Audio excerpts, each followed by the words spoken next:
Kelly, and I'm a nonprofit nerd, and I'm gonna hang on just a second so that the other people that are hopping on for this free mini course on how to raise moving donors up the donor ladder to a $10,000 ask. I'm gonna wait just a second so you can all join, and I'm also gonna take off my glasses so you're not seeing the circle at the top, okay? Awesome. And apologies for background noise and people. I am in Mexico City if you followed along on my journey, and it's just been so difficult to find a location to record videos, which is very frustrating because I really, really want to get this free content to you.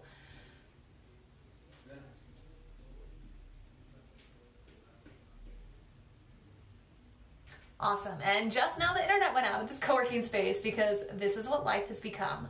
I'm gonna go ahead and get started. So if you are here for how to move donors up the donor ladder for the $10,000 ask, this is in fact this whole Fundraising Accelerator Workshop is part of our Fundraising Basics Bootcamp that I have some wonderful ladies going through right now, and this is just part 4.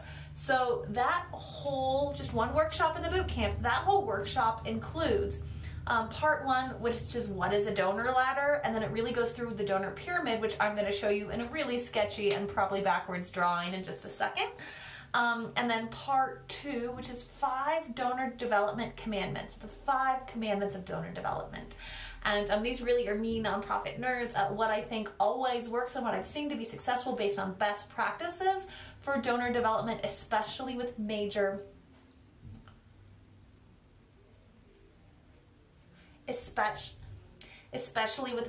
donors. And again, I'm sorry that the internet keeps going out. I'm not sure what's happening, but we'll continue to roll.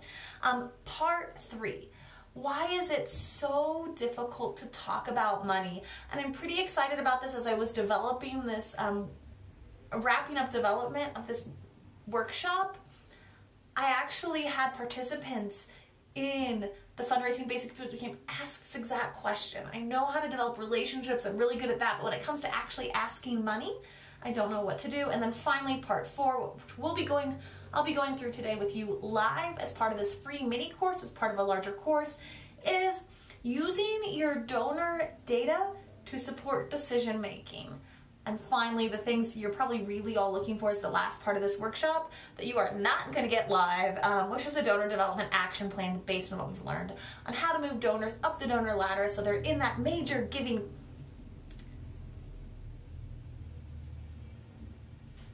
So they're in that major giving category so you can make that $10,000 ask.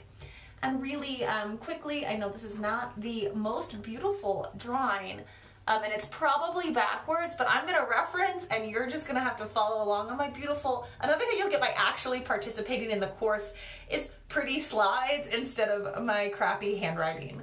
But what we're going to be talking about today, and really when we're talking about donor data and donor development, is you need to know who your donors are, and not just names, addresses, and emails, but what type of donor is each person. And if you have a donor database, whether that be Donor Perfect, Razor's Edge, Little Green Light, there are a gazillion up there, Blackbaud, there are a gazillion of them out there. But if you have a donor database, you should be learning, and if you don't know, this is where you need to start, how to segment your donors. You need to be looking at your donor habits. You need to be looking at your donor habits so you know who is what kind of donor, okay?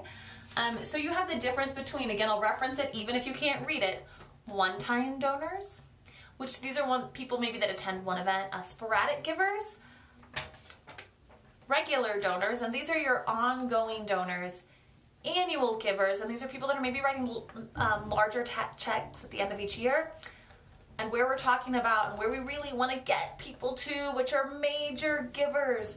Those are those $5,000 or more donations. Now, major givers and who is a major giver is dependent on kind of what is your annual operating budget, but in general, we're talking about those $5,000 or more gifts, and a lot of times, major donors come from here, your annual givers and regular givers, where you do the things you need to do to invest and inspire them, to get them to add a zero.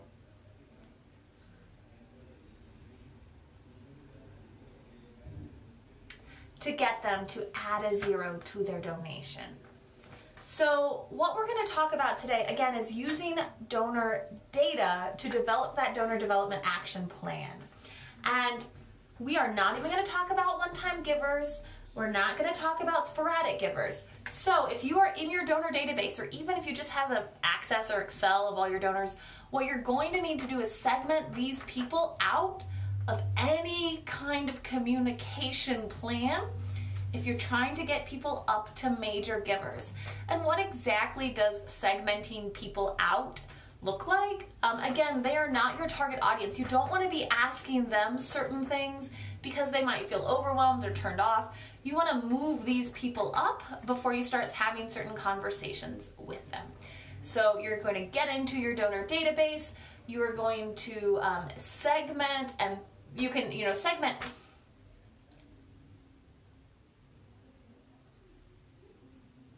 And again, I want to apologize. If you're on the other end, it keeps telling me on my end that the internet's going out, the internet's back in. So if I'm pausing and you just see me go, that's because on my end, I'm like, Mexico City, and I'm trying not to cry. So bear with me.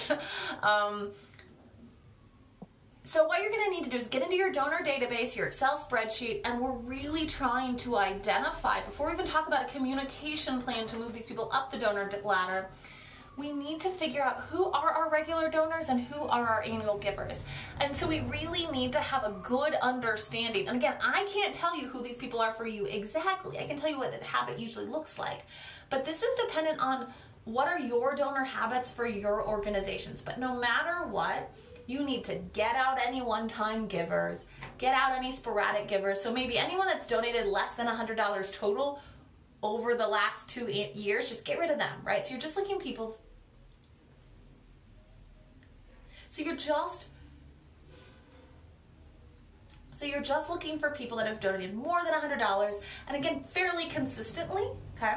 So not just one $100 check. So you're gonna go in more than one gift, $100 and more, maybe $250 or more, dependent on what your organization looks like.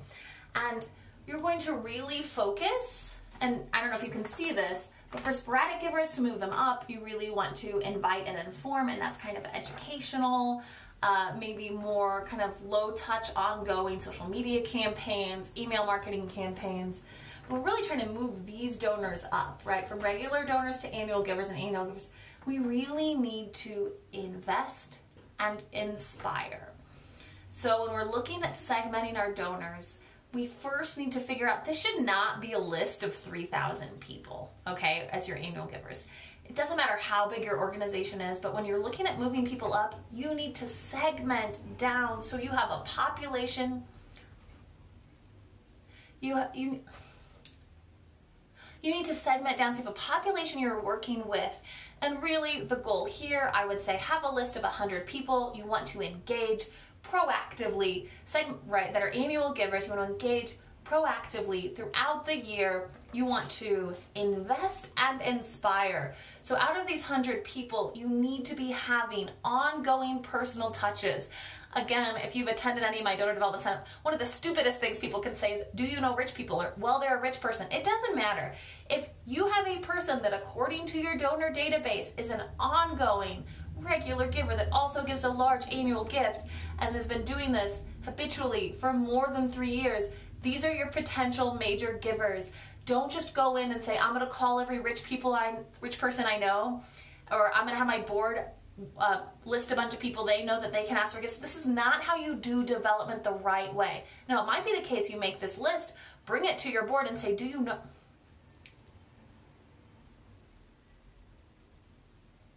It might be the case that you bring this list to your board and say, do you know any of these people? Can you help me with a 2-person ask, or can you facilitate this conversation where they sit down with the executive director or come in for a tour? Again, you should be making a list of 100 people from your donor database before you start developing that donor development action plan to move your donor up from a regular giver or an annual giver to a major giver. And you're only targeting that people. I think 100 people over an annual year is a good, and if you look at a 10% return, right? 10% return, and you're trying to get to 100 people and you end up getting to 10 of them, and we're talking major gifts and add a 0, that's a pretty significant return. Now, if you're wondering, Kelly, what do you mean invest and inspire? Like, what does that look like? What tactically are the steps we need to take to do that? I understand what you mean. Like, I understand that I need to put a list together, and I understand how to use my donor development, my donor data to get that list. Now what do I do with it to invest and inspire? Well, I know you're here. Again, this is a free mini course. I'm just telling you, don't go after rich people, go after these people to be major givers. If you're wondering tactically, like how do you do that? Keep an eye out. I'm probably going to share little tidbits here and there. If you look back, I do have a freebie on the website that's how to engage your donors in 25 minutes a day. And if you kind of target these people, that might help. But this is kind of the secret sauce that I give in my fundraising basics bootcamp, specifically the how to move donors up to a $10,000 ask, and part 5, which we're actually covering later today with my group, on some of the tactical things to move people up. If you're curious about it and maybe want a discounted price, shoot me a DM. I can give you access to that workshop at a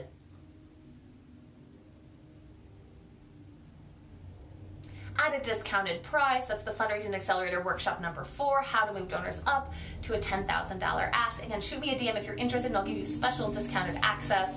But overall, if you're trying to do donor development better, it starts by understanding the habits of your donors and not just trying to get these people to be these people. And the worst thing you can do, which happens all the time, which I snap at people all the time about, is to ask these people for what you should really be asking these people. So you need to be asking the right things and having the right messaging to the right people in your donor segments. Sorry, this is all backwards.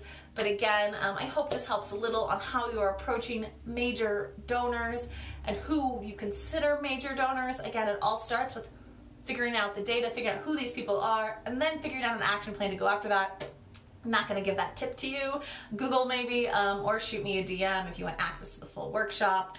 But best of luck to you in your donor development and fundraising. I'm so excited to be supporting you.